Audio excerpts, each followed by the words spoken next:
방의자의 시간여행. 서울 인왕산 자락 한켠에 맛집들이 많기로 유명한 통인시장이 있다. 이 재래시장에 광화문 쪽 입구로 들어가 시장을 관통하면 시야에 들어오는 동네들이 있다. 지금은 누상동, 누화동, 청운동, 신교동, 통인동으로 나뉘어 있다. 이 지역 일대를 조선시대 정치 세력 중 하나였던 서인들이 모여 살았다 하여 서촌으로 불리며 지금까지 이어오고 있다. 조선시대 광해군은 왕이 된 후 한양 이곳저곳에 궁궐을 짓는 일에 집착을 하였다. 기존에 궁궐이 있음에도 새로 경희궁을 짓고 그것도 모자랐는지 서촌 일대에도 인경궁이라는 궁궐을 짓기로 하고 대규모 공사를 진행하였다. 기록에 의하면 인경궁은 크기가 경희궁보다 컸다고 모든 정각에 청기화를 사용했다 하니 규모와 화려함을 짐작할 수 있다. 임진왜란이 끝나고 백성들의 생활이 완전히 복구되지도 않은 채 그 큰 궁궐을 건축하는 데 드는 비용은 당연히 국고에서 충당되었을 것이다. 그러나 궁궐 건설 막바지 공사 중에 인조 반정이 일어나고 공사는 중단되고 만다.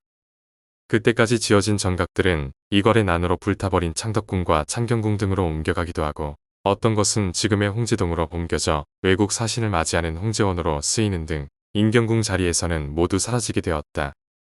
현재 창경궁의 정각들 중 선정전이 유일하게 청기화를 사용한 건물이 된 것도 이때 옮겨온 건물이기 때문이다. 인경궁이 지어지던 자리는 왕가의 공주가 기거하는 사궁으로 쓰여지다 오랜 시간이 흐르며 사궁마저 사라졌다. 그리고 그곳 사궁터에도 일반인들의 사가가 하나둘씩 들어서게 되면서 믿을 수도 안 믿을 수도 없는 소문이 돌기 시작했다. 그 소문은 이러했다.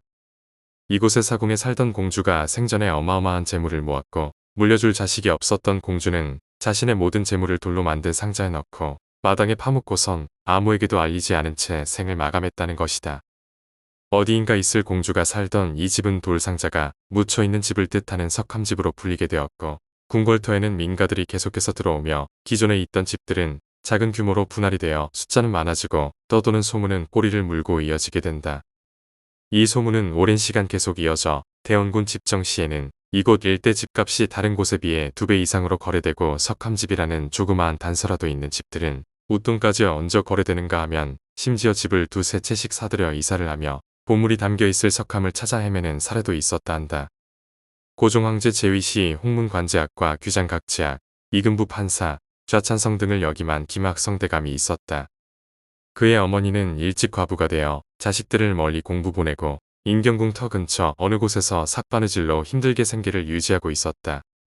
비가 오는 어느 날 홀로 마루에 앉아 바느질을 하던 중에 처마에서 땅으로 떨어지는 물소리가 다른 곳에 떨어지는 물소리와 달라 이상하여 파보았더니 그곳에 금은 보화가 가득한 석함이 나타났다. 김학성의 어머니는 석함을 안고 잠시 생각한 후에 석함을 다시 땅에 묻고서 서둘러 다른 집으로 이사를 했다 한다. 그리고는 누구에게도 그 일을 알리지 않은 채로 세월이 흘렀다.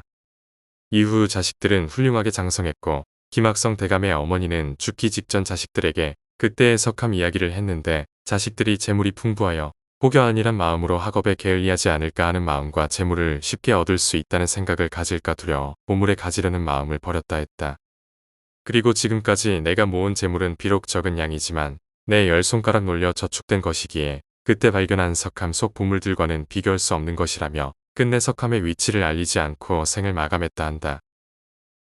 오로지 자식들을 위해 긴 시간을 이겨낸 어머니의 인내와 침묵이 진정한 보물이 아닐까 한다. 구독, 좋아요 꼭 눌러주세요.